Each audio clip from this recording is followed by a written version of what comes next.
نحمده ونصلي على رسوله الكريم أما بعد أعوذ بالله من الشيطان الرجيم بسم الله الرحمن الرحيم يا أيها الذين آمنوا كتب عليكم الصيام كما كتب على الذين من قبلكم لعلكم تتقون قال النبي صلى الله عليه وسلم الصيام لي وأنا عزيز به صدق الله العظيم। সমস্ত প্রশংসা মহান আল্লাহ রাব্বুল আলামিনের জন্য, যিনি আমাদেরকে সৃষ্টির সেরা জীব মানুষ হিসেবে এবং মানুষের মধ্যে মুসলমান হিসেবে এবং মুসলমানদের মধ্যে আখিরি নবী হযরত মুহাম্মদ সাল্লাল্লাহু আলাইহি সাল্লামের উম্মত হিসেবে আমাদেরকে সৃষ্টি করেছেন। এজন্য আমরা মহান আল্লাহ তাআলার দরবারে শুকরিয়া আদায় করছি, আলহামদুলিল্লাহ। আল্লাহ তাআলা যুগে যুগে অসংখ্য নবী রাসূল প্রেরণ করেছেন।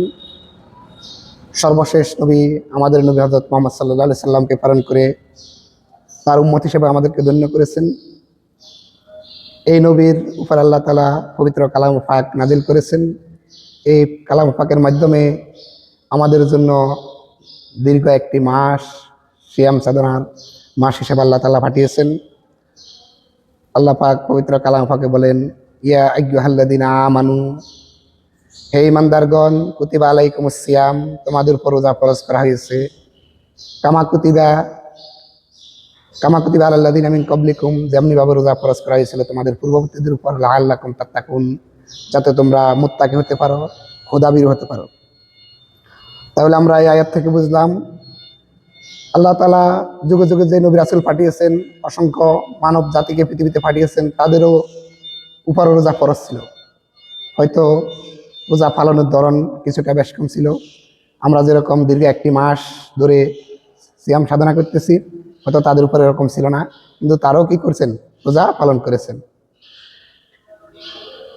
আমি একটি হাদিস থেকে জানতে পারলাম, একটা ঘটনা থেকে জানলাম, আগেকার দিনের মানুষ যখন রোজা রাখতো, এরকম নিয়ম ছিল যে তারা রাত্রে ঘুমানোর আগ পর্যন্ত খাওয়া দাওয়া করতে পারতো। রাত্রে যখন ঘুমিয়ে যেতেন, ঘুম থেকে ওঠার পর আর কোনো খাওয়ার সুযোগ ছিল না। কিন্তু আমাদের জামানায় আমাদের নবীর উম্মতের জন্য আল্লাহ তাআলা স্পেশাল একটা সুযোগ করে দিয়েছেন, যে কারণে আমরা ভোর রাত্রে উঠে আবার সাহারি খাই। কিন্তু আগের নবীদের আমলে যারা রোজা রাখতো তাদের জন্য এই সুযোগটা ছিল না। তারা রাত্রে ঘুমানোর আগ পর্যন্ত খেত, তারপরে যখন ঘুম থেকে উঠতো আর পরের দিন সন্ধ্যা পর্যন্ত আর তাদের কোনো খাওয়া দাওয়া, কোনো পানাহার ছিল না। কিন্তু আমাদের জন্য আল্লাহ তাআলার এমন একটি রহমত আল্লাহ তাআলা আমাদের জন্য করে দিয়েছেন, আমরা রাত্রে খাওয়া দাওয়া সেরে ঘুমাই, আবার ঘুম থেকে উঠে ভোর রাত্রে সাহারির সময়, নির্ধারিত একটা সময় আছে, ওই সময় পর্যন্ত আমরা সাহারি খেতে পারি। এজন্য আমরা প্রত্যেক মুমিন মুসলমান ভোর রাত্রে প্রত্যেক ঘরে ঘরে সাহারি খাবার একটা ধুম পড়ে যায়। এজন্য আমরা মহান আল্লাহ তাআলার শুকরিয়া আদায় করছি, আলহামদুলিল্লাহ।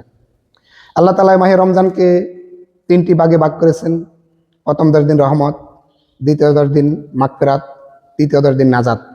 অর্থাৎ আল্লাহ তাআলা প্রথম 10 দিনে আমাদের জন্য অসংখ্য অগণিত রহমত দান করেন। দ্বিতীয় 10 দিনে আমাদেরকে আল্লাহ তাআলা মাগফিরাত অর্থাৎ ক্ষমা করেন। আল্লাহ তাআলা অসংখ্য মানুষকে এই 10 দিনের মধ্যে ক্ষমা করে দেন। তৃতীয় 10 দিন নাজাত, অসংখ্য জাহান্নামীদেরকে আল্লাহ তাআলা তৃতীয় 10 দিনের মধ্যে নাজাত দিয়ে দেন, যেটার হিসাব গণনা করা যাবে না। আল্লাহ তাআলার ইচ্ছায় আল্লাহ তাআলা অসংখ্য অগণিত মানুষকে জাহান্নাম থেকে মুক্তি দিয়ে জান্নাতে দাখিল করিয়ে দেন। এজন্য এই রমজান মাসকে আমাদের জন্য একটি উত্তম মাস হিসেবে আমরা পরিগণিত করতে পারি। আল্লাহ তাআলার অসীম রহমতের মাস। এই মাস আমাদের জন্য অনেক নিয়ামতের মাস। এই মাসকে আমরা হেলাই ফেলাই অবহেলা করে কাটানো যাবে না, কারণ আল্লাহ তাআলা মুসলমানদের জন্য 5টি রোকন দিয়েছেন: কালিমা, নামাজ, রোজা, হজ, যাকাত। এই রোজা হচ্ছে 3য় স্তম্ভ। এই রোজা আমাদের উপর ফরজ অর্থাৎ বাধ্যতামূলক। কোনো মুমিন মুসলমান বিনা কারণে রোজা ভঙ্গ করতে পারবে না। অসুস্থ হওয়া ব্যতীত অথবা কোনো সফরে থাকা ব্যতীত আল্লাহ তাআলা কারো থেকে রোজা মাফ করেন না। আল্লাহ পবিত্র কালাম পাকে বলেছেন, শুধু মুসাফির এবং রুগ্ন ব্যক্তির জন্য সে পরবর্তীতে রোজাগুলা পূর্ণ করবে। আর এই 2টি কারণ ছাড়া কেউ রোজা ভঙ্গ করতে পারবে না। একটি রোজা যদি কেউ অন্যায়ভাবে বিনা কারণে ভঙ্গ করে, তাকে পরবর্তীতে 60টি রোজা রাখতে হবে, অথবা 60 জন মিসকিনকে 2 বেলা পেট ভরে খানা খাওয়াইতে হবে, যেটা আমাদের মুসলমানদের অনেকের পক্ষে সম্ভব নয়। এই জন্য আমরা আল্লাহ তাআলাকে ভয় করে আল্লাহ তাআলার এই মহান হুকুম একটি মাস আমরা সিয়াম সাধনা করব। রাসূল সাল্লাল্লাহু আলাইহি সাল্লাম বলছেন, রোজা হচ্ছে ডাল স্বরূপ। এ রোজা আমাদেরকে জাহান্নামের আগুন থেকে বাঁচাবে। রমজান শব্দের অর্থ হচ্ছে জ্বলে পুড়ে ছাই করে দেওয়া। রমজান মাসে আমাদের গুনাহসমূহ আল্লাহ তাআলা কি করে দেন? জ্বালিয়ে পুড়িয়ে ছাই করে আমাদেরকে পবিত্র করে দেন। এই জন্য এই মাসের নাম রাখা হয়েছে রমজান মাস। এই রমজান মাসকে আমাদের সবাইকে কদর করতে হবে, রমজান মাসের মূল্য দিতে হবে, রমজানের হক আদায় করতে হবে। রমজান এমন একটি মাস, এ মাসের গুরুত্ব ফজিলত অনেক বেশি। রমজান মাস ওই মাস যে মাসে কোরআন নাজিল করা হয়েছে, যা গোটা মানব জাতির জন্য জীবনযাপনের বিধান এবং তা এমন সুস্পষ্ট উপদেশ বলিতে পরিপূর্ণ, যা সঠিক ও সত্য পথ প্রদর্শন করে এবং হক ও বাতিলের পার্থক্য পরিষ্কারভাবে তুলে ধরে। তাই এখন থেকে যে ব্যক্তি এ মাসের সাক্ষাৎ পায়, তার অবশ্যই কর্তব্য সে যেন পুরো মাস রোজা রাখে। আর যে অসুস্থ বা সফরে থাকে, সে যেন ওই সময়ের দিনগুলোর রোজা সংখ্যা পূর্ণ করে নেয়। আল্লাহ তোমাদের জন্য যা সহজ তাই চান, যা কঠিন তা তিনি চান না। সূরা বাকারা আয়াত 185। হযরত আবু হুরায়রা রাদিয়াল্লাহু তাআলা আনহু থেকে বর্ণিত, রাসূল করিম সাল্লাল্লাহু আলাইহি ওয়াসাল্লাম ইরশাদ করেন, যে ব্যক্তি ঈমান ও আত্মোপলব্ধি সহকারে রমজান মাসে রোজা রাখে, তার অতীতের গুনাহসমূহ ক্ষমা করে দেওয়া হবে। যে ব্যক্তি পবিত্র রমজানের ঈমান ও আত্মোপলব্ধি সহকারে ইবাদতের মাধ্যমে রাত কাটাবে, তার অতীতের সমস্ত গুনাহ ক্ষমা করে দেওয়া হবে। যে ব্যক্তি ঈমান ও আত্মোপলব্ধি সহকারে ইবাদতের মাধ্যমে কদরের রাত যাপন করবে, তার অতীতের গুনাহসমূহ ক্ষমা করে দেওয়া হবে। বুখারী ও মুসলিম। রাসূলুল্লাহ সাল্লাল্লাহু আলাইহি সাল্লাম বলেছেন, আল্লাহ বলেন, রোজা আমার জন্য, আর এর প্রতিদান আমি নিজ হাতে দিব, বা এর প্রতিদান আমি নিজেই। আমরা এখানে কোরআন এবং হাদিস থেকে যেটা জানতে পারলাম, আল্লাহ যদি নিজেই রোজার প্রতিদান হয়ে যায়, তাহলে তার জন্য আর সৌভাগ্যের কি থাকতে পারে। এই জন্য আমার প্রত্যেক মুমিন মুসলমানের কাছে এই আবেদন থাকবে, আমরা প্রত্যেকে রোজা রাখবো। আমাদের ছেলে সন্তান, ছেলে মেয়েদেরকে যারা রোজা রাখার উপযুক্ত হয়েছে, বিশেষ করে যাদের বয়স 10+ হয়েছে, তাদেরকে আমরা রোজা রাখার জন্য উদ্বুদ্ধ করব। কারণ আমরা অনেক সময় আমাদের অনেক অভিভাবকদেরকে দেখি, আত্মীয় স্বজনদেরকে দেখি, পাড়া প্রতিবেশীদেরকে দেখি, তারা সন্তানদেরকে রোজা রাখতে দেয় না।